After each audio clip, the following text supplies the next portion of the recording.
A paz do Senhor varão, a paz do Senhor varoa. Eu sou o pastor Fábio Santos e estou aqui para o nosso vídeo, ou melhor, a nossa aula das lições bíblicas da revista CPAD, nossa segunda lição do segundo trimestre, que tem por nome desta segunda lição a escolha entre a porta estreita e a porta larga. Estudo esse datado oficialmente para o dia 14 de abril de 2024. Tivemos na semana passada a primeira lição, que fala do início da caminhada, e estamos agora que o título do segundo trimestre é A Carreira que nos está proposta, o caminho da salvação, santidade e perseverança para chegar ao céu, com os comentários do pastor Osiel Gomes. E essa segunda lição hoje, ela é linda, maravilhosa. Eu já dei aqui uma pincelada durante a semana, lembrando a você que está nos assistindo para se inscrever aqui no nosso canal do Ministério Fábio Santos, que a gente está nessa toada para a glória de Deus, de toda sexta-feira, colocar aqui o nosso vídeo aula com uma pincelada daquilo que será ministrado na escola dominical de domingo.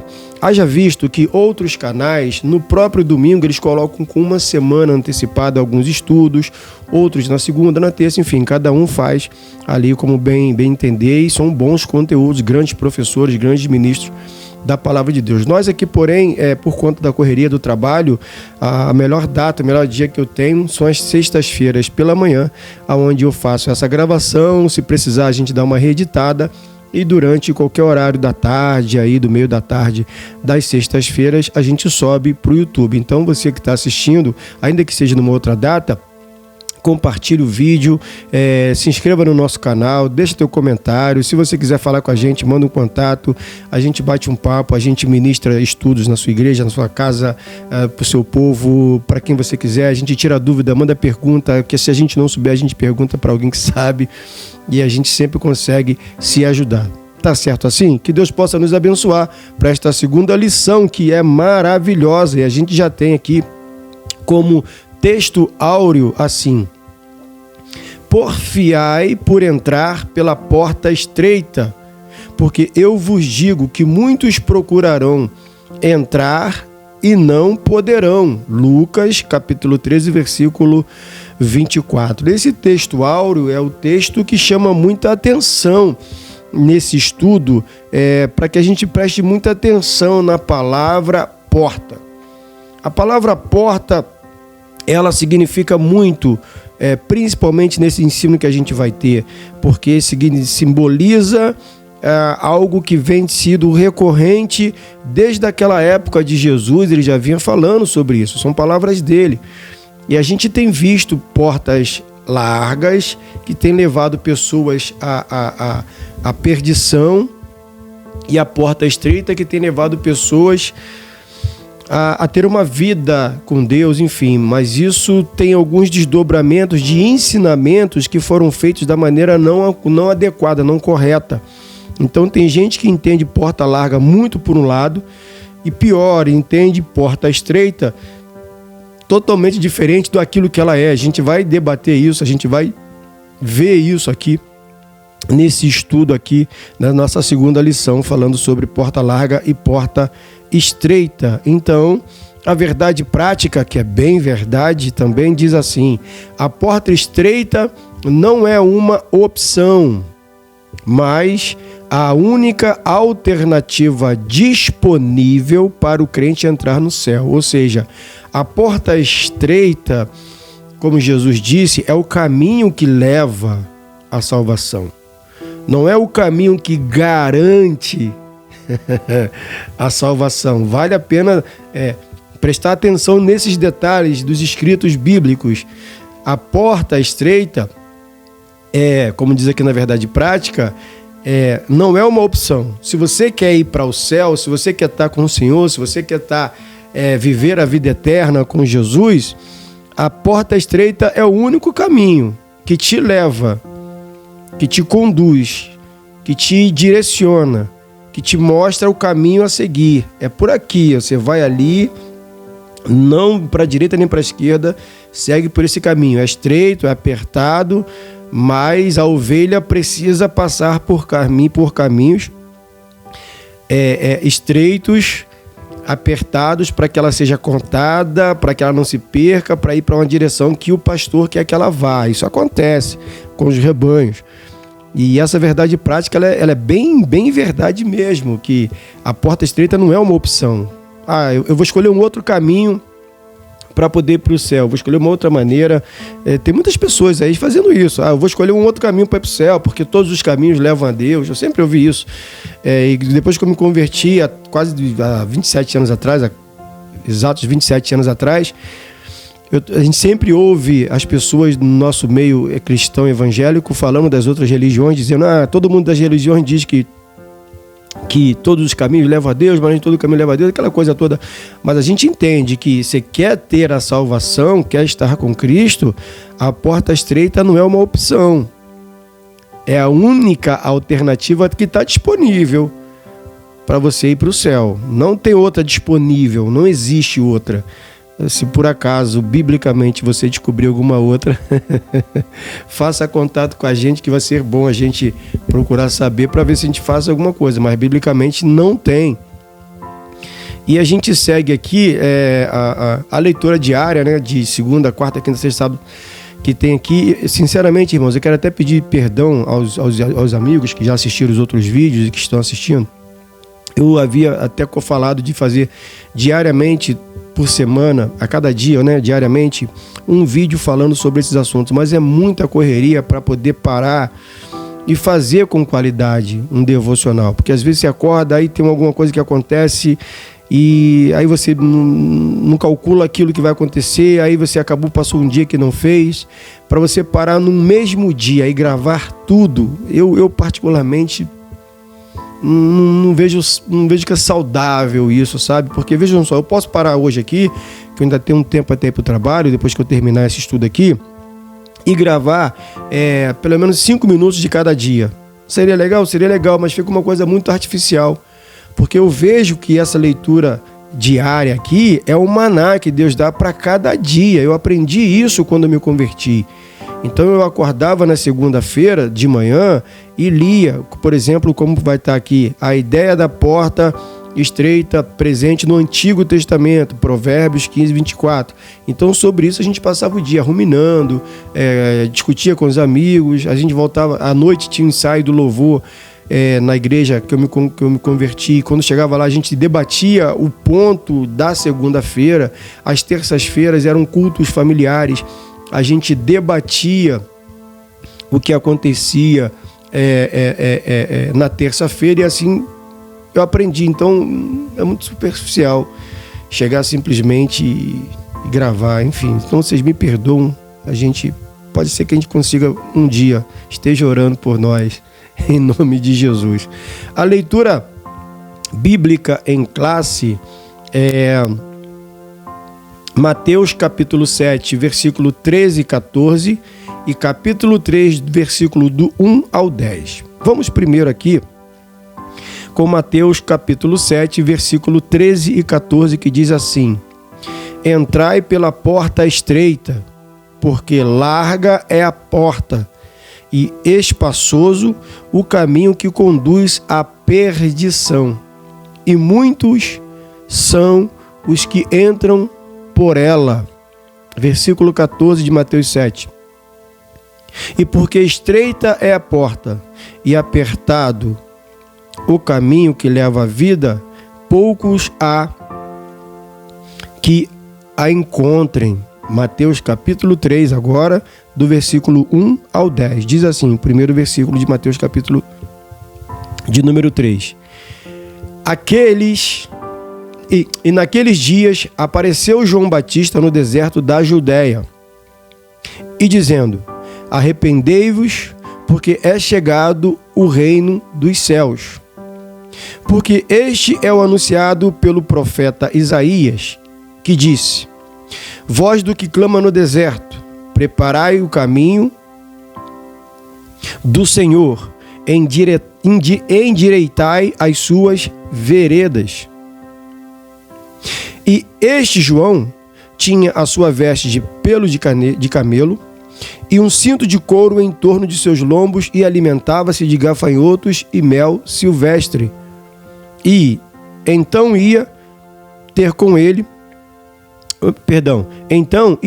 ele Jerusalém. Ou seja, Jerusalém sempre ia para o deserto para estar com João Batista. Amém? Toda a Judéia e toda a província adjacente ao Jordão.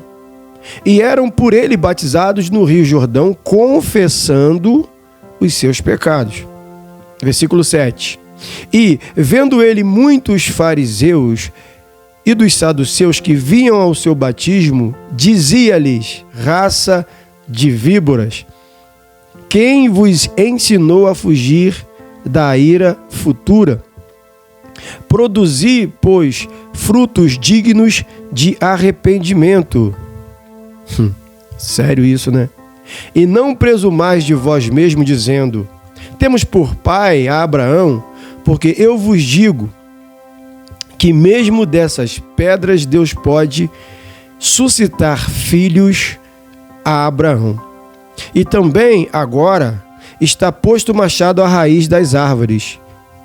Toda árvore, pois, que não produz bom fruto, é cortada e lançada no fogo. Essa leitura bíblica, ela é bem forte, bem séria, bem dói, tá? Dói porque se você não tiver um mínimo de entendimento, de tranquilidade para tal assunto, você fica bem preocupado, porque vejam só, João Batista, antes, né, do versículo 13 e 14, fala da porta estreita e da porta larga, como a gente falou no início. Mas João Batista, ele já vem preparando o caminho. E na nova aliança, eu e você, nós somos o ministério de João Batista. Nós temos a mesma unção de João Batista, de irmos para um deserto não físico, mas um deserto onde a gente só vive Deus, onde a gente só se veste coisas de Deus, só se alimenta com coisas de Deus, para anunciar o caminho de um reino que está chegando, e dessa vez agora vai ser muito mais sério do que na época de João Batista, que João Batista preparou o caminho messiânico. João Batista preparou todo um caminho para a vinda de Jesus na terra e começar ali a acontecer e continuar acontecendo as profecias bíblicas para a volta de Jesus. Jesus passou por aqui, morreu, ressuscitou ao terceiro dia, e a nova aliança foi impetrada em nós, e nós da nova aliança temos hoje o ministério de João Batista, e nós é que proclamamos o reino de Deus na terra. Então temos uma responsabilidade, primeiro, muito grande diante de Deus, para podermos anunciarmos sempre a palavra de Deus para os perdidos, para os que, não vou nem dizer tão assim perdidos no sentido desviados ou afastados, não, principalmente aqueles que não conhecem o poder de Deus, para aqueles que ainda não tiveram a oportunidade de fato terem um encontro com Jesus. Ouviram talvez um ou outro falando, um culto aqui, outro ali, um crente na rodoviária, na praça, porém ele precisa entender princípios sérios nessa palavra de que João Batista, por exemplo, falou para os fariseus, chamando eles de raça de víboras. Por quê? Porque existem frutos que dignificam o meu arrependimento. Eu posso estar com remorso e dizendo que estou arrependido, e daqui a pouco eu vou lá e faço de novo. Então aquele pecado que eu disse que eu me arrependi, entre aspas, eu volto a cometê-lo. Então ele deixou de ser um pecado comum, cometido, e passei a ser recidente no mesmo delito, ou seja, transgressor da lei, uma vez mais. E aí eu continuo fazendo a mesma coisa, piorou. Eu entro numa fase, num período que Deus abomina, que é a iniquidade. O que é alguém iníquo? É alguém que comete aquela falha e aquilo já não pesa mais no seu coração, e ele passa a gostar muito mais daquela prática, e ele vive naquela prática com prazer, sem se importar se é pecado, se desagrada a Deus, se danifica ou prejudica a vida de alguém.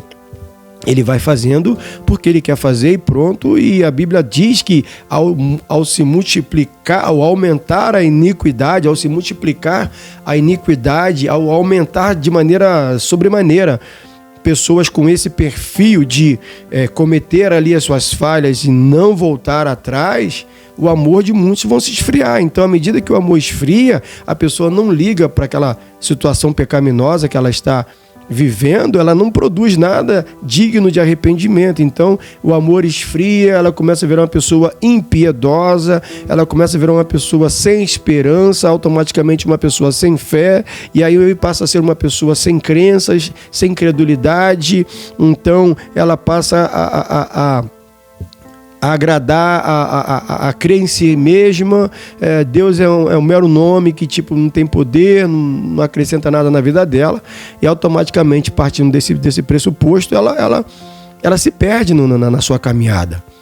Ela se perde na sua caminhada e quando vai ver, já era. Louvado seja Deus que alguns ainda conseguem voltar, alguns ainda conseguem ter o regresso para o caminho do Senhor, mas nem todos conseguem isso. Estou aqui bebendo meu café porque eu estou gravando de manhã, então um cafezinho. Mas eu guardo café independentemente disso. Mas vamos lá. Perdão. Vamos então à introdução aqui da nossa revista, que diz assim: nesta lição estudaremos o símbolo da porta estreita e da larga, o símbolo do caminho apertado e do espaçoso. Nosso propósito é pontuar algumas razões que nos mostram que nos mostram por que devemos escolher a porta estreita e, do ponto de vista bíblico, como entrar pelo caminho apertado.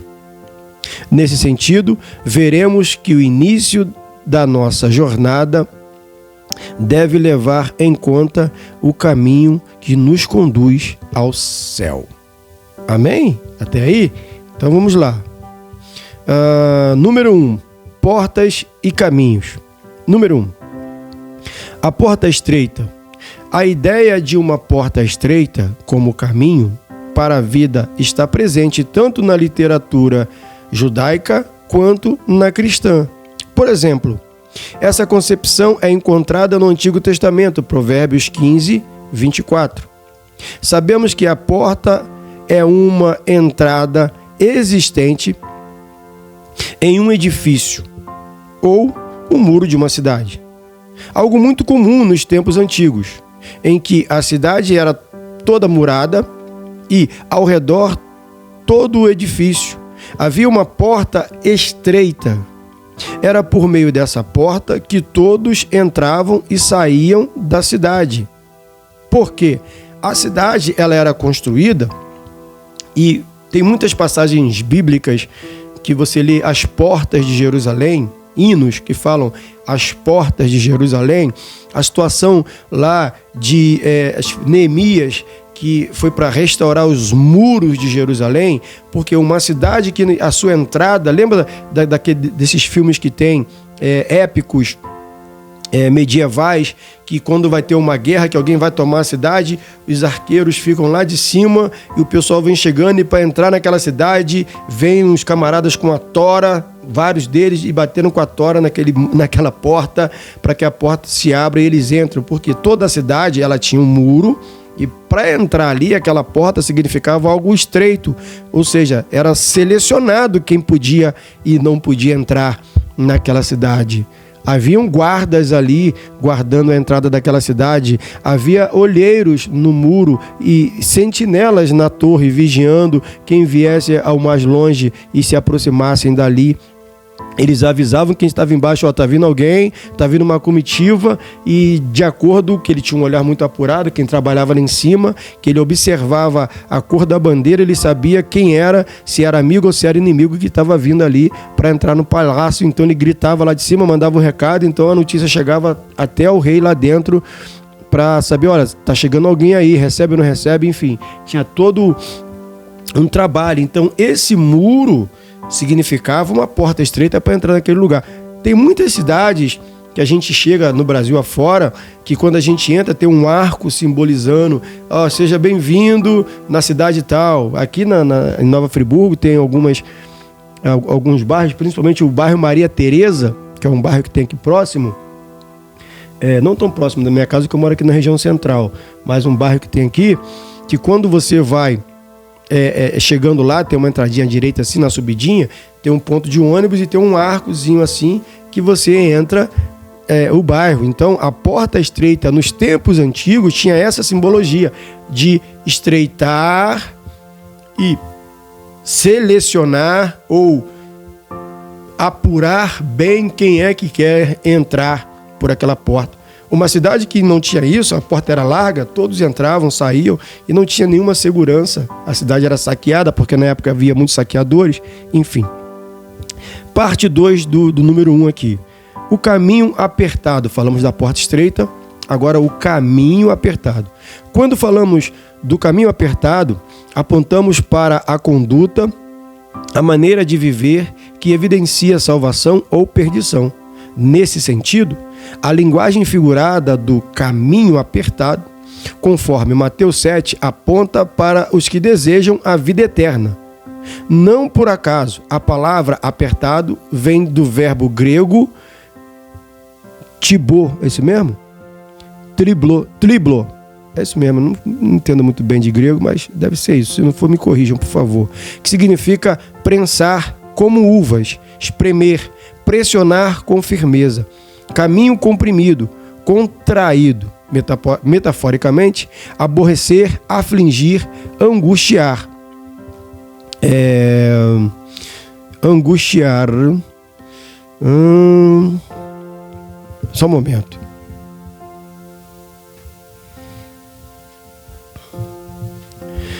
Assim, o caminho apertado que nos leva a praticar os ensinamentos de Jesus de modo bem concreto.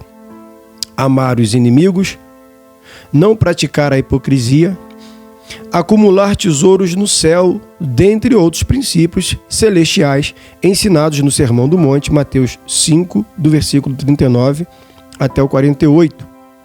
Ou seja, o caminho apertado tem toda essa linguagem figurada, que é um caminho onde você precisa obedecer princípios. Como eu falei, existem muitos ensinamentos errados acerca da porta estreita e caminho apertado.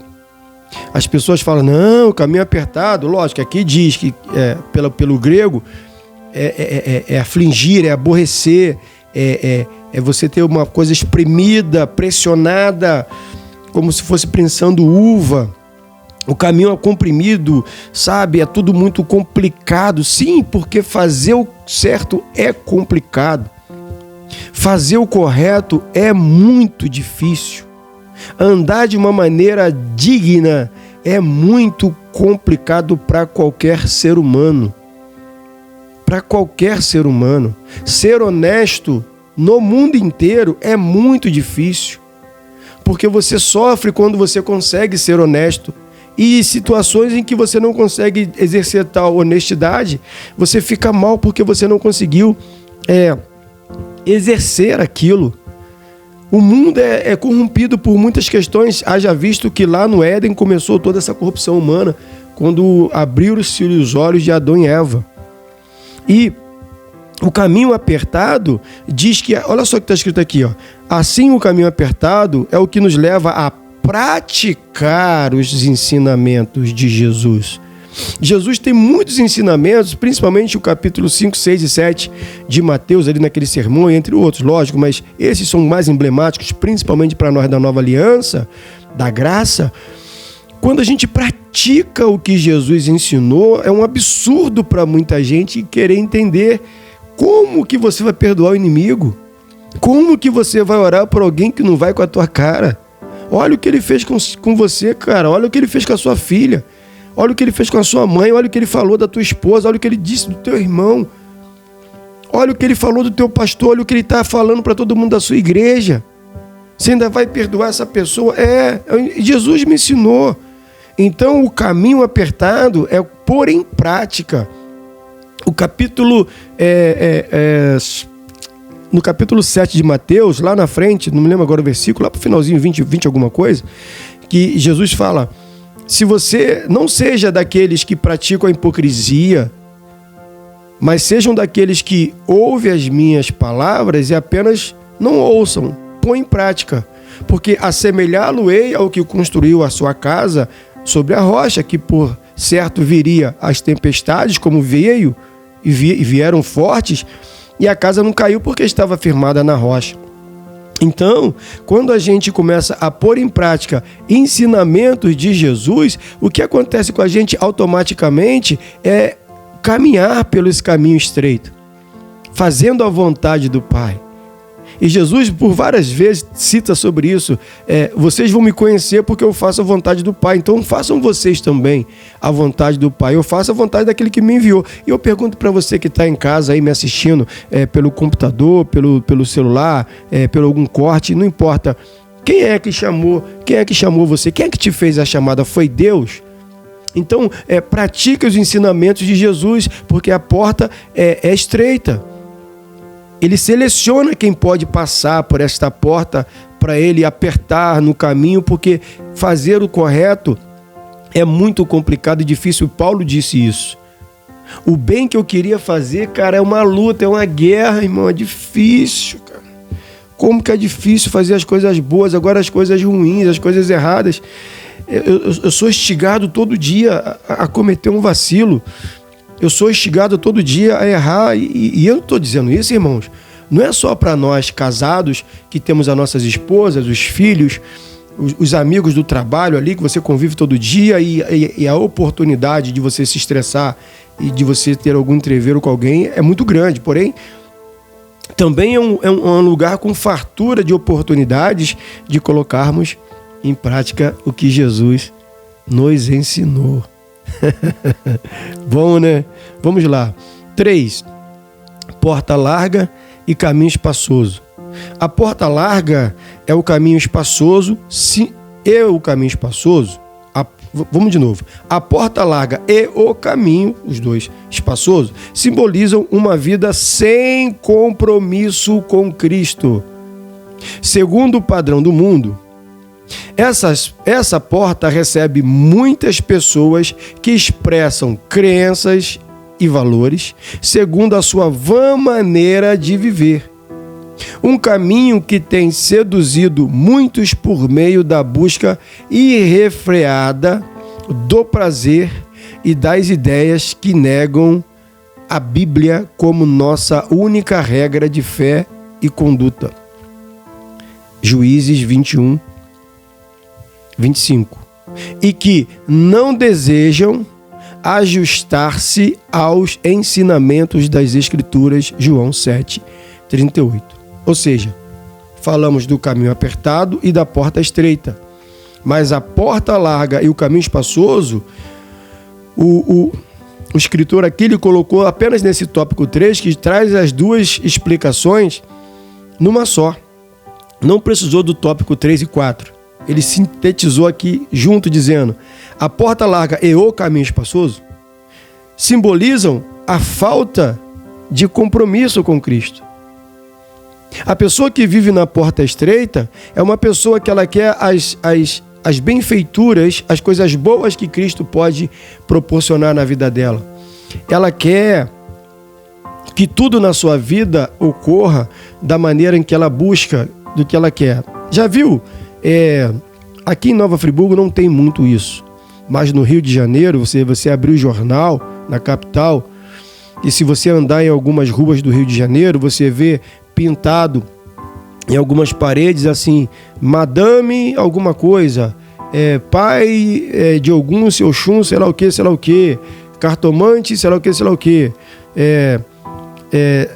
sua porta de emprego em 3 dias, o seu amor de volta em 1 semana, em 7 dias, tal, promessas, e as pessoas vão atrás dessas promessas, porque alguém prometeu, e a pessoa sem compromisso com Cristo, independente da sua crença, veja, crença é acreditar, ela acredita que se ela for lá em 3 dias, ela vai ter o amor dela de volta, Ela acredita que se ela jogar uma carta, alguma coisa do tipo, a porta de emprego vai abrir. E aí tem gente que me assistindo falando assim, poxa, pastor, mas eu fui lá, eu conheço gente que fez e recebeu.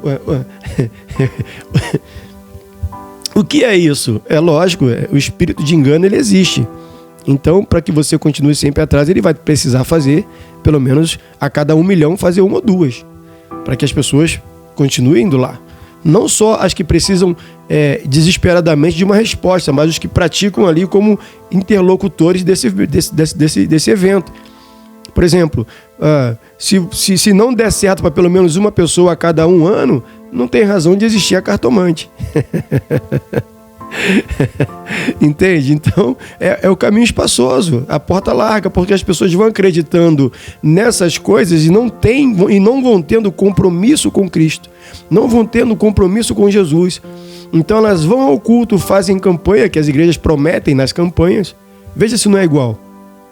A campanha, ela existe, ela foi criada pelo homem, diga-se de passagem, para abençoar a igreja, não para atrair multidão. Percebe a diferença? Campanha não está na Bíblia, mas tem gente que acha campanha na Bíblia. Tem gente que justifica a campanha na Bíblia como a campanha do rodar ali de Jerusalém, de Israel ali no muro de Jericó. Tem gente que ali foi um ato, foi uma atitude ali para aquele momento, mas tem gente que acha que aquilo é uma campanha, ok, Davi tacando pedra no gigante, Naamã mergulhando, cada um com a sua crença. Mas a grande questão é que isso tem que ser feito para abençoar a igreja. Se você usa isso, mesmo que eu não concorde, mas que eu faça, ou a minha igreja faça, não importa, se é para abençoar, como por exemplo a igreja se reuniu em campanha de oração e Pedro foi liberto da prisão, nos dias de hoje seria um pecado grande, imagina. Alguém foi preso e você vai orar e o anjo vai lá e tira ele da cadeia. Mas Pedro era inocente, porque estava pregando a palavra. Então os anjos entraram em acordo ali, ou melhor, entraram em ação a favor dele. Mas independentemente disso, foi uma resposta de oração da igreja. Amém? Então a igreja se uniu em campanha de oração para que alguém, um membro da igreja, no caso ali, o seu líder, fosse abençoado. E o líder participa de muitas situações em oração para que o membro da igreja seja abençoado.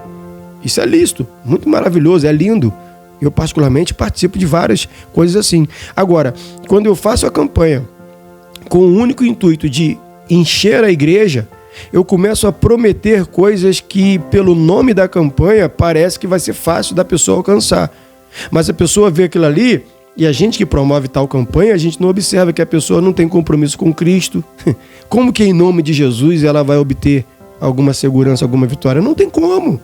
Não encaixa o jogo, irmãos. Se você promete algo numa campanha em nome de Jesus e a pessoa não tem uma vida com Jesus, não adianta. Ela não vai receber. Aí você de novo fala, pastor, mas fulano recebeu. Para. Discernimento de espírito, irmão. É um dos dons mais preciosos que devemos ter, e Paulo nos ensina isso. Buscar esse aqui, porque esse aqui vai mudar a tua história. Esse aqui é muito mais importante do que qualquer outro, que você evita de você ser enganado. Quando você tem esse discernimento aflorado em você, você para de acreditar nessas revelagens que tem aí. Sabe? Eu acredito em revelação, irmão, acredito. Eu tenho esse dom. Mas não para ser usado de uma maneira como está sendo aí banalizada, como faixa principal de um culto. Olha, vá no culto porque ele revela, vai revelar algo sobre você. O que vai mudar se você não tiver atitude de mudança? Para encerrar esse primeiro tópico aqui, essa semana eu fiz um vídeo. Nós tivemos na segunda-feira aqui na nossa igreja, nós fazemos culto no lar às segundas-feiras. E aí, na minha oportunidade lá que eu fui ministrar uma palavra, eu falava sobre essa passagem que Jesus falou assim, Mateus capítulo 7, batei, pedi e dar-se-vos-á, buscai e achareis, batei e abrir-se-vos-á. E comecei a explicar sobre isso. Aquele que pede recebe, o que busca encontra, acha, né? E o que bate, a porta se abre. E Jesus começou a me ensinar algumas coisas sobre isso. Eu preciso pedir, porque é uma ordem dele. Você só vai receber se você abrir a boca para pedir. Se você não fizer pedido, como é que alguém vai saber que você precisa de tal coisa? Então peça, porque você vai receber. Mas tem coisas que não adianta você pedir, você precisa buscar, ou seja, sair da sua zona de conforto e ir em busca. Orar, jejuar, trabalhar, ir cedo para a rua, correr atrás, ir em busca. E tem outras coisas que você precisa ser insistente, bater na porta até que a porta se abra, ou seja, enquanto você bate na porta, você continua acreditando que aquela porta vai abrir, então você não desiste. Então o insistir em oração, o insistir até que as coisas se aconteçam, e você estando no caminho do Senhor, mais cedo ou mais tarde tudo vai florescer. É um caminho natural. Agora, eu não posso prometer para você que você ora aí, pede aí que Deus vai fazer, ou então eu vou orar aqui, eu vou para o monte no seu lugar, me dá aqui o nome que eu vou pedir como se fosse Moisés. Nós não precisamos de Moisés para subir um monte e orar por mim, irmão. Tem um irmão aí, eu participo de um grupo, eu não gosto nem de falar para evitar polêmica, mas o irmão, ele faz 21 dias de campanha no monte, aí acaba 21, ele faz 7, agora ele está com 121 dias subindo no monte e diz assim, eu estou orando por você e pela sua família. Meu nome não é citado, irmão. Que se você chega no monte, ore pela família do povo, que povo? Fala meu nome, cara. Pastor Fábio, pastor fulano, irmã Beltrana, missionária Beltrana, sabe? Aí depois de bota embaixo assim, não, você que está me vendo nessa obra aí, irmãos, para fazer a obra do Senhor é muito árduo, é espinhoso, se você puder me abençoar com um Pix para poder ajudar a gasolina pra gente. Então o cara vive para poder ir no monte orar pelas pessoas, fazendo o papel de Moisés. E eu não preciso de um Moisés para orar no monte por mim. Jesus mandou eu entrar no meu quarto em Mateus 6, capítulo 6. Lógico, alguém quer orar por mim, glórias a Deus, eu serei abençoado. Se você de bom grado quer fazer isso porque sentiu no coração, sentiu de Deus, de ir para o monte orar pelo pastor, pela irmã, pelo irmão, ok, é maravilhoso, é lindo. Agora, não coloca isso como estilo de vida, que você fica todo dia fazendo isso, para mostrar que você é crente ou bom crente, porque você está fazendo o papel de Moisés. E você não é Moisés. Eu não preciso de Moisés. O véu rasgou, irmão. Enfim, foi só um mini desabafo. Continuemos batendo na porta que ela vai se abrir. Tópico 2. Por que entrar pela porta estreita é difícil? Por que entrar pela porta estreita é difícil? Número 1. Uma porta aberta, porém difícil. A porta para a entrada na pátria celestial está aberta. Porém, há muitos impedimentos para que a alma humana atravesse. Quais são os impedimentos? Diz aqui: o egoísmo, o ego inflado, a idolatria, dentre outros. Contudo, nosso Senhor ensinou que para tomar o caminho do céu, é preciso negar a si mesmo, deixar morrer o que somos para viver a vida a vida com ele, a fim de que resulte uma glória progressiva, indizível. Mateus 16, 24, isso também está em Romanos 6, 6 e Gálatas 5, 24. Número 2, do porquê que entrar pela porta estreita é difícil. As oportunidades da porta larga são atraentes. Para muitos, o caminho da porta estreita não é atraente, pois a porta larga oferece uma jornada de prazeres, deleites e libertinagem. Entretanto, os que andam nesse caminho são dominados pelas ilusões da vida. Espírito de engano, lembra disso? Enredando-se numa sedutora fantasia. É um caminho de apego prazeroso ao mundo e de desprezo a Deus. É um caminho de apego prazeroso ao mundo e desprezo a Deus. 1 João 2, versículo 15 e 16 está sobre isso. Tragicamente, todos os que amam o mundo não terão direito de entrar nos céus. Está em 1 aos Coríntios 6, 9 e 10, Gálatas 5, 19 até o 21. Por isso, o cristão comprometido com o Evangelho de Cristo sabe que o mundo passa e a sua concupiscência, mas aquele que faz a vontade de Deus permanece para sempre. 1 João 2,17. Já vou ler o terceiro tópico só para poder a gente esclarecer esse ponto aqui. Por que entrar na porta estreita é difícil? Porque a porta de entrada para a pátria celestial está sempre aberta. Porém, os impedimentos, o que impede de eu entrar, o que torna difícil a minha entrada por essa porta estreita, o que torna complicado de eu ser selecionado e conseguir passar por ali, são o meu lado egoísta, o meu lado que o meu ego é inflado, o meu lado que eu só penso em mim porque eu sou bom, eu sou o melhor, sabe? Eu sou o melhor professor de escola dominical, eu sou o melhor pregador da minha região, da minha convenção. Eu agora sou o ego inflado, porque no dia que você vai no culto e não recebe a oportunidade, você fica triste com o dirigente. Se você não canta naquele culto que você fica triste porque o seu ego está inflado. Se você posta alguma coisa que você está gravando, pregando, cantando alguma coisa e alguém critica, você fica chateado. Lembrei agora, Jesus me lembra de cada coisa que às vezes... Senhor, mas vamos lá. Aqui na minha cidade, Nova Friburgo, alguns governantes, algumas pessoas da base do governo, o prefeito ele é crente, é pastor, acho que da Quadrangular. Veja, não falando mal de denominação, gente, por favor, em nome de Jesus, não é isso. Apenas um dado.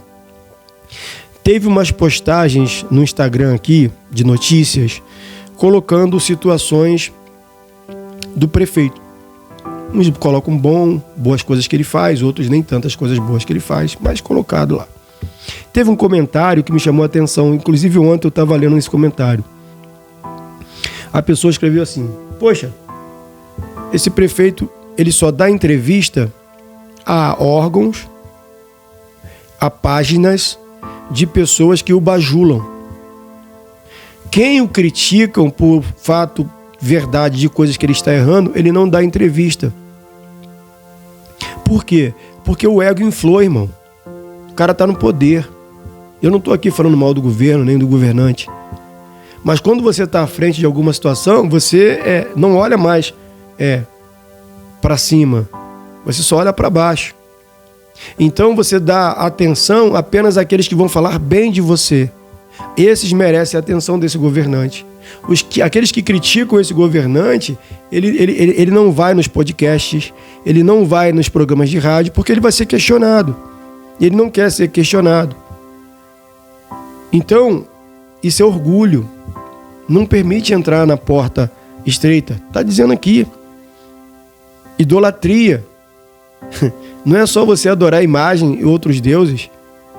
Idolatria é quando você deixa de acreditar no que Deus pode fazer pela palavra e passa a acreditar que o que uma campanha pode fazer na sua vida, o que o irmão subindo no monte por causa de você pode fazer na sua vida. Tá errado, gente. A Bíblia não diz isso. Em nome de Jesus, por favor. Sejamos maduros. Está faltando maturidade na igreja hoje, sabe? Tudo que você fala dói, tudo que você fala machuca. As pessoas são adoradoras de si mesmo. E aqui está dizendo, para que você alcance isso, Jesus ensinou para você e eu deixarmos a nossa vaidade, tomar a nossa cruz, negar a nós mesmos e seguir. Deixar morrer a nossa vida passada e viver a vida que o Senhor nos deu. E aí o tópico 2 fala, porque o complicado de entrar na porta estreita é que em meio a o que mantém o orgulho inflado, o egoísmo, o ego, a idolatria, essas coisas todas que eu falei, são as oportunidades que a porta larga oferece. São muitas. Ela oferece jornadas de prazeres. Nossa, me lembro aqui de muitas histórias de pessoas na pandemia que não podiam se reunir, as pessoas fazendo o tal social, usando drogas, bebendo, se divertindo, depois vão para casa, tô no lockdown. Sabe? Prazeroso. Libertinagem. Pessoas que hoje eu estava assistindo um vídeo, um dado, inclusive uma entrevista até de um rapaz que ele é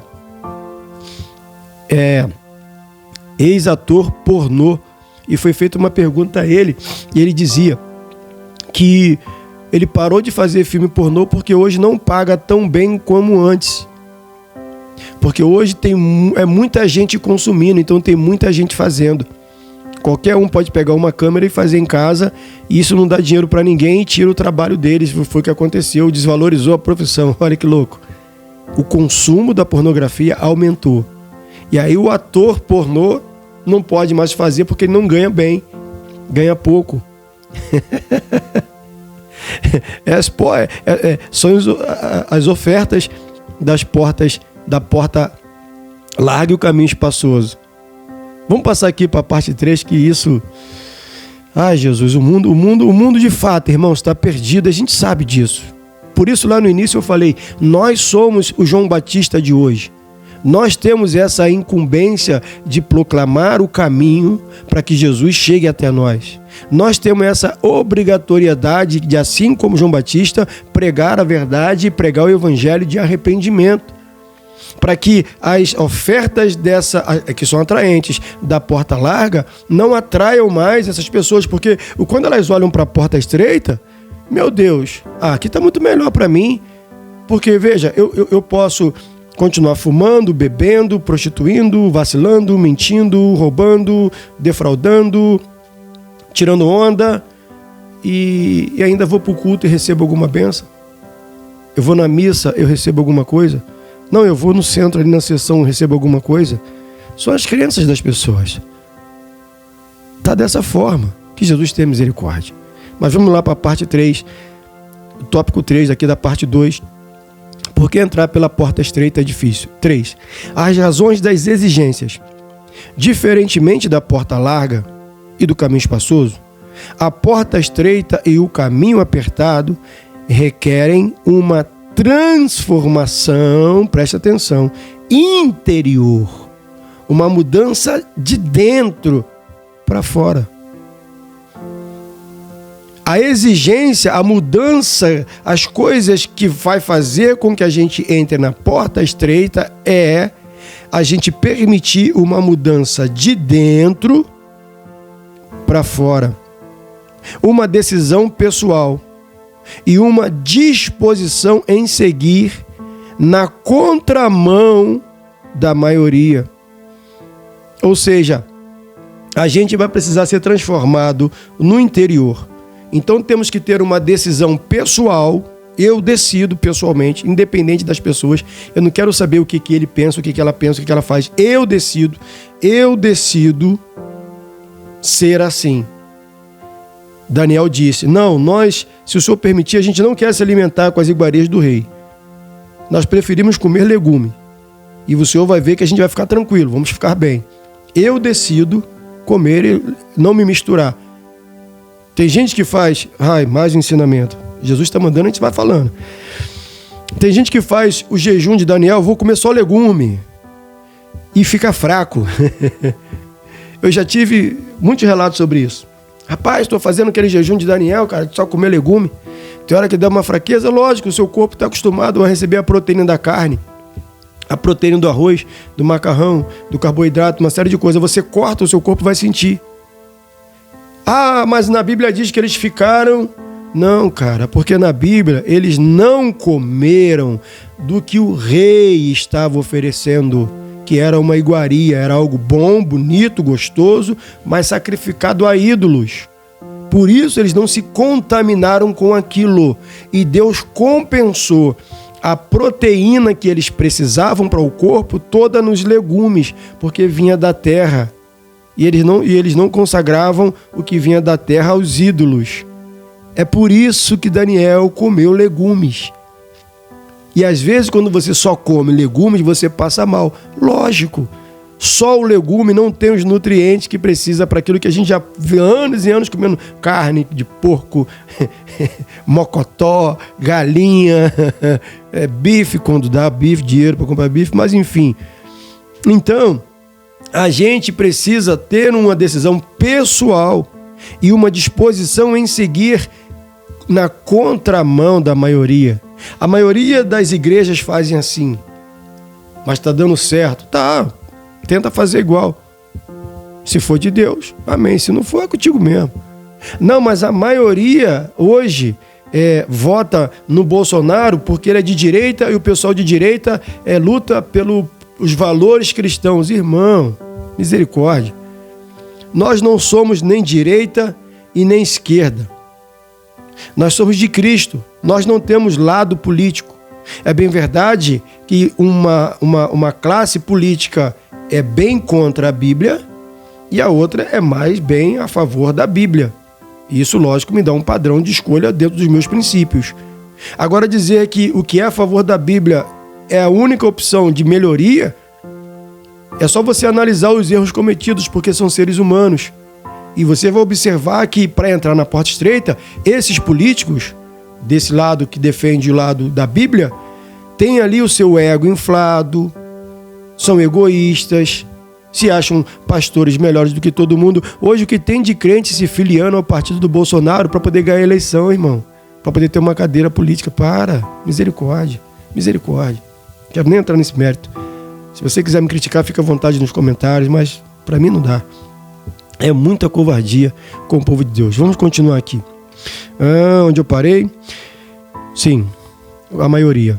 Só começa a trilhar pelo caminho da porta estreita quem se reconhece em Cristo como um pecador, segundo aos Coríntios 12:9, e com disposição para viver uma vida dirigida por Ele como um novo começo, segundo aos Coríntios 5:17. A partir dessa jornada, o Evangelho nos faz caminhar em santidade, ou seja, não é santo, é separado da maioria. Seguir os passos de Cristo e andar como Ele andou, 1 João 2,6. Então, estaremos prontos para criar raízes e enfrentar obstáculos da nossa jornada cristã. Lucas 8, 13 e 14. Amém, irmãos? Deu para entender como que não é simples a gente negar a si mesmo? Temos que andar contra a maioria. Tem coisas que eu falei aqui que é contra a maioria. A maioria defende pontos. A maioria defende o camarada pegar o nome das pessoas, ir para o monte orar e dizer que é de Deus e está na bênção. A maioria, graças a Deus eu não sou a maioria, eu sou pelo certo. E a Bíblia diz, faça assim, faça simples aqui, isso aqui funciona. É só você ler aí, Jesus mandou fazer isso, caminha nesse caminho aqui. Sabe, igreja não foi feita para o povo receber bênção, venha porque tem bênção. Não, igreja foi feita para cuidar da viúva, cuidar do pobre, cuidar do necessitado, cuidar do órfão, cuidar dos desprovidos, cuidar, irmãos. Ensinar o Evangelho. Aquele que tem uma conduta duvidosa ou que não está dentro dos conformes, que você, à luz da Bíblia, à luz da palavra, direcione essa pessoa como um bom pastor faz, protege ela dos lobos, que são vários e são muitos. É isso, é simples. E as pessoas querem complicar. A sinopse 2, que eu não li a primeira, que não precisou, mas a sinopse 2 diz assim: seguir pelo caminho apertado requer uma disposição em seguir na contramão da maioria. Na contramão da maioria. Vamos para o tópico 3 para a gente poder caminhar aqui para o final. Entrando pela porta e pelo caminho do céu. Número 1. Arrependimento de pecados. Aqui são as condições que você precisa, e eu também, lógico, tá? Eu estou incluído aqui nessa história, não é só você não, tá? Somos iguais, irmãos, em nome de Jesus. Tem hora que eu dou uma fungada assim, irmão, vocês me perdoam, tá? É porque quando eu durmo, eu preciso explicar isso. De vez em quando acontece, eu tenho que ficar cortando o vídeo. Eu tenho uma dificuldade desde criança que meu nariz entope à noite. Então de manhã cedo é muita secreção, o nariz vai desentupindo e aí vai dando essa dificuldade.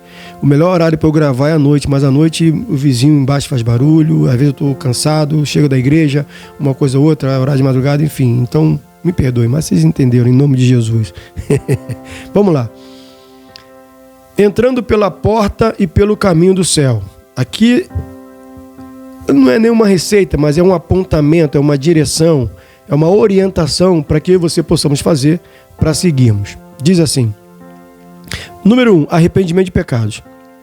Por meio das palavras do arauto divino, João Batista, Mateus 3, do 1 ao 10, que nós lemos na leitura em classe, né?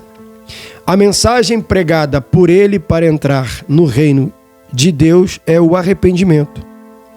João é uma voz que ecoa entre a antiga e a nova aliança, confirmando as palavras dos profetas do Antigo Testamento, pois sua mensagem de arrependimento era a mesma pregada por Isaías e Jeremias. Você pode achar isso em Jeremias 1, 16, 17, 55 e versículo 7, Isaías, e em Jeremias 73, 7. Por essa razão, é importante ponderar que o arrependimento bíblico não é uma questão meramente emocional, mas uma disposição para mudar de ideia em um exercício que envolve o aspecto mental e moral do pecador. Deu para entender? É importante ponderar, analisar, pensar que o arrependimento bíblico não é uma questão simplesmente emocional. Estou sentindo... Não. Se arrepender é mudar de ideia. Cara, isso aqui realmente não é bom. Eu tenho uma consciência, eu estou lúcido para tomar essa decisão que esse caminho não é bom. Eu vou por esse caminho. É uma coisa lúcida, não emocional. Eu estou sentindo, não sinta, porque quando você sente, você é a alma. E a alma, ela pende para fazer aquilo que o corpo quer e vai contra o espírito. Cuidado. Gálatas explica sobre isso. Mas vamos lá. Deixa eu continuar aqui. Emocional? Sim. Por meio da pregação, da aceitação do Evangelho, mediante a ação regeneradora do Espírito Santo. O pecador renuncia ao pecado, reorienta a vida e firma uma resolução de deixar o caminho espaçoso para tornar o caminho que conduz à vida eterna. Amém? Amém? Amém? Amém? Quando você chegar na igreja aí, lembra disso para falar com o seu professor e você pode comentar sobre isso quando ele chegar nessa parte aqui. É uma mudança de ideia. É uma disposição para mudar de ideia, é um exercício que eu preciso praticar todos os dias, que envolve o aspecto da minha mente, com aquilo que eu sou atacado, da minha forma de pensar e as afrontas que o inimigo lança para eu pensar de uma maneira que ele quer. Então, entra muita questão do espírito de engano, do discernimento de espírito, para que você não seja enganado por falsos ensinos, por falsos mestres, falsas doutrinas. Então você tem que estar ligado a isso tudo. Então quando você faz isso, você começa a avançar. Uma vez que você pondera isso, imagina isso, e você aceita a pregação do Evangelho, você regenera a sua vida, ou seja, recomeça e cresce através do Espírito Santo. O que é regenerar? Regenerar é assim, não tem, acho que é a lagartixa, não sei, tem um bicho aí, tem uns animais, tem planta, por exemplo, a trepadeira, que você corta ela, apara e ela vai, daqui a pouco cresce, ela regenera. Tem parte do nosso corpo que quando é cortado, ele melhora. Quando você corta o dedo, eu tenho aqui a cicatriz aqui, não sei se dá para vocês verem, ali que eu tomei, tá vendo ali, ó, aqui, ó, eu tomei uns pontos, e até hoje eu tenho a marca desses pontos no dedo, porque foi feita a costura e regenerou, voltou, apesar da cicatriz, para lembrar do problema, mas regenerou, voltou a funcionar, colou a pele e tudo voltou ao normal, regenerar. Então o Espírito Santo, apesar da cicatriz que o mundo deixa, que a porta larga deixa, a gente regenera, a gente volta tudo ao normal, porém agora guiados pelo Espírito Santo através da aceitação do Evangelho para termos uma vida eterna. Número 2, da parte 3. Confissão de pecados. Primeiro, arrependimento. Primeiro você se arrepende do pecado. Depois você confessa. E aqui é muito sério. Diz assim, o ministério de João Batista foi impactante, de modo que iam ter com ele toda a Judéia e a província do Jordão. Mateus 3,5. Os que iam até João confessavam os seus pecados para serem batizados. Ora, a Bíblia diz que todos pecaram e separados estão da glória de Deus, Romanos 3, 23. Sem que o homem reconheça que é pecador, jamais compreenderá que precisa de um Salvador. Nesse aspecto, a confissão pessoal dos pecados é uma perspectiva nova que aparece com o ministério de João Batista. Em Israel, a confissão era nacional e se dava em dia especial como o dia da expiação, em Números 5:7, quando o povo se reunia, aquela coisa ali para poder apresentar ali a sua oferta, para o sacerdote matar o animal pelo seu pecado, enfim. Por meio do modelo da vida de João Batista, a confissão de pecados passou a fazer parte da tradição cristã. Desse modo, a pessoa confessa os seus pecados, Salmo 32:5, e afirma que crê em Deus, poderoso e salvador, Romanos 10, 9 e 10. Assim, quando o homem reconhece em confissão que é um pecador, ele recebe o perdão de seus pecados, Provérbios 28, 13, 1 João 1, 7. Ou seja, o confessar o pecado passou a ser diferente da antiga aliança, que uma vez ao ano o camarada ia lá em Jerusalém para aquela festa e tal, e ali apresentava o animal, a rolinha, dependendo do grau do seu pecado, um determinado animal era separado para ser perdoado o seu pecado, se eu confessava o seu pecado, enfim. Na época de João Batista, a confissão era para o batismo, porque era uma coisa que o país todo, era nacional, todo a Jerusalém ia para ali para confessar. E hoje, como que se confessa os pecados hoje? Em quem eu posso confiar? Haja visto tantos problemas que nós vimos ao longo dos anos nas igrejas, principalmente das nossas igrejas mais tradicionais, onde o pecado do irmão era colocado ali na Santa Ceia e era apresentado o problema do irmão para quem quisesse saber, para quem quisesse ver. E ele era exposto ao ridículo, né? Ele era exposto a uma situação vexatória. Ele era exposto a uma situação triste, que eu acredito que não agradava de maneira alguma ao coração de Deus. Quantas das vezes, pecado meu e seu, ele foi exposto para a igreja porque eu fui para o banco, irmão. E o pecado nem era um pecado digno de uma disciplina tão rígida. Mas muita gente tomou conhecimento porque eu sempre, quando falo sobre questão de rigidez, de confessar pecado, de colocar alguém no banco, de uma história do irmão, de um amigo meu que a gente congregou junto na igreja que eu me converti. Ele era o contrabaixista da nossa igreja, o Johnny. O pai dele era pastor de uma Assembleia de Deus antiga e muito rígido. Antigamente, as Assembleias de Deus, o pessoal mais antigo sabe disso, como é que era o tratamento. E esse irmão do Johnny, ele estava no período do quartel. E saindo do quartel, tinha que passar pela principal praça da cidade, aqui na nossa cidade, e ir para casa para poder esperar o ônibus. E ele veio com um grupo de amigos que estavam no quartel. E estava tendo uma festa pública no centro da cidade. Uma festa, não sei se católica, enfim, uma festa secular. No centro da cidade. E ele, junto com esses soldados, amigos dele, vieram e encontraram outros soldados na praça. Pararam por alguns minutos esperando o ônibus, porque de onde eles estavam, avistavam o ônibus vindo e ali eles atravessavam a rua, coisa do tipo, ia para o ponto de ônibus para poder pegar o ônibus. E passa uma pessoa da igreja vê esse irmão do Johnny ali com os meninos, vai para casa, na época não existia ligação, nem todo mundo tinha telefone.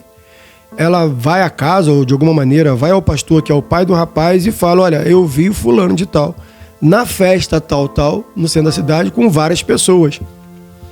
O pai não conversou com o filho.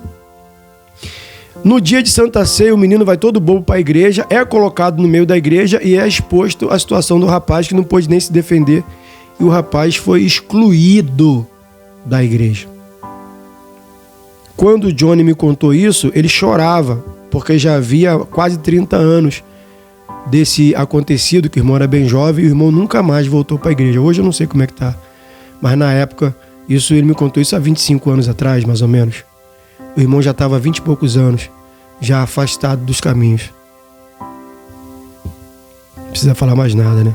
Vamos seguir aqui. Parte 3. Produzindo frutos de arrependimento.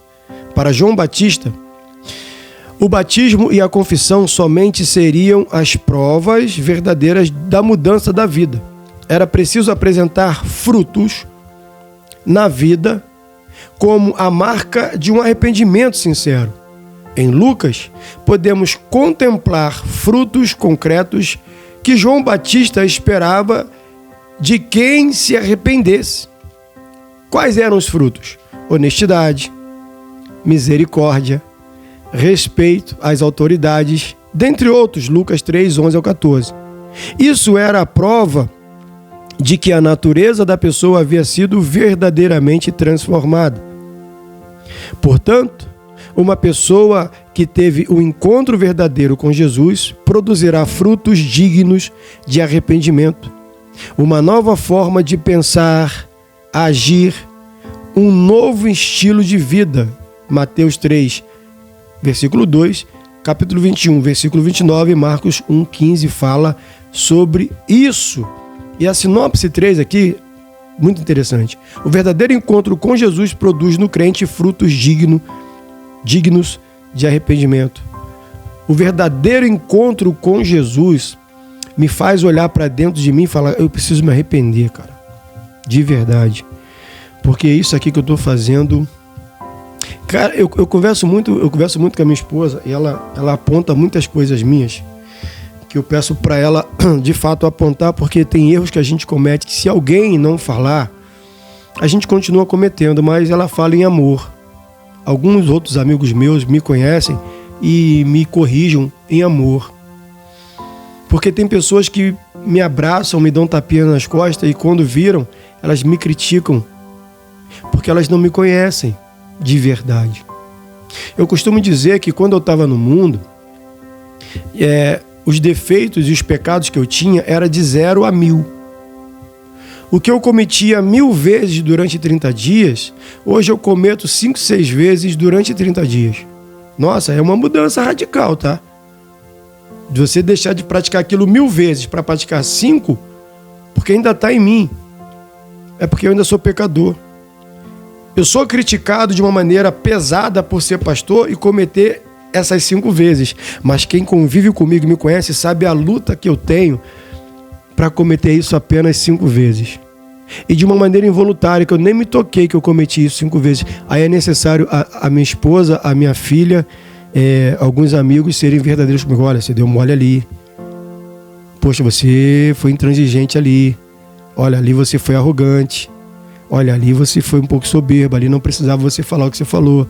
Você foi um pouco pesado nas palavras ali, um pouco ácido, você pode diminuir um pouco, vai lá, conserta. E a gente fala: caramba, eu cometi isso, meu Deus. E agora, o que é que eu faço? Muda. Respeite. Se arrependa. Conserta os erros. Não é errado. Irmão, não é pecado consertar erro. Pecado é você não consertar o erro e achar que as coisas vão aí. Meu Deus do céu, essa aula é muito boa, estou gostando demais. Vamos aqui então à conclusão. Chegamos ao finalzinho, vamos aqui à conclusão. No momento que inicia a sua jornada com Cristo, o cristão deve ter a consciência de que escolheu o caminho estreito e a porta apertada para trilhar o caminho do céu. Isso significa que precisamos renunciar ao eu. Eu preciso abrir mão do eu. Eu preciso abrir mão que eu sou bom, que eu faço, só é bom se eu estiver, se eu não der ideia não é bom. E confesso, até hoje eu ainda tenho essa dificuldade. Eu não sei você, eu estou sendo sincero, eu sou pastor, glórias a Deus, mas sou ser humano e peco. Meu irmão, misericórdia. Deus precisa cuidar de mim a cada minuto, porque eu faço cada coisa. Ai, Jesus, obrigado por esse estudo, é para mim. Para mim, obrigado. Renunciar o eu, nossos pensamentos e desejos, para que Cristo apareça, segundo aos Coríntios 5:17. Isso só é possível por meio de um verdadeiro arrependimento, confissão de pecado e a experiência do perdão. Eu tenho falado sobre perdão, acho que nos últimos 20 dias, direto, em tudo quanto é vídeo, tudo que eu participo, pregação, oportunidade. Deus tem me falado muito sobre a prática do perdão. Existe um poder imensurável, irmão, você não faz ideia do poder que há num pedido de perdão. O perdão é algo sublime da parte de Deus. E devemos praticar isso porque é algo que Deus deixou e praticou durante a sua jornada e na cruz do Calvário, quando ele disse: Pai, perdoa, porque eles não sabem o que estão fazendo. Irmãos. Temos aqui a revisão de conteúdo, que são aquelas perguntinhas que eu não vou colocar aqui, vou deixar para você fazer aí com o seu professor, que você possa ser abençoado por ele, que no nome de Jesus eu quero agradecer a você pela paciência de ter estado comigo. Eu estou olhando aqui para baixo, que eu consegui colocar o meu notebook aqui e com a internet eu consegui abrir o estudo e ler daqui, porque do outro eu botei a revista e eu tenho que usar óculos, irmão, mas eu não uso, então para ler ficou dificultoso. Então aqui, graças a Deus, eu consegui ler melhor, então por isso que toda hora eu estou olhando para aqui, porque o notebook está aqui, ó, vou até te mostrar aqui, ó, aqui, essa capinha dele está aqui. E ficou mais fácil, tem um estudo aqui na internet, a gente consegue trabalhar daqui de uma maneira muito legal, tá certo? Tá revisado, tá resolvido assim a nossa segunda lição, que tem como título a escolha entre a porta estreita e a porta larga para o dia 14 de abril de 2024, do segundo trimestre de 2024, com o título A Carreira que nos está proposta, o caminho da salvação, santidade, perseverança para chegar ao céu. Que Deus abençoe muito a sua vida. Obrigado pela sua paciência de estar comigo há mais de uma hora aqui ouvindo falar sobre esse estudo. Então, se você gostou, deixa o like, se inscreva no nosso canal, compartilhe o nosso vídeo. Que Deus te abençoe e até a próxima lição, em nome de Jesus.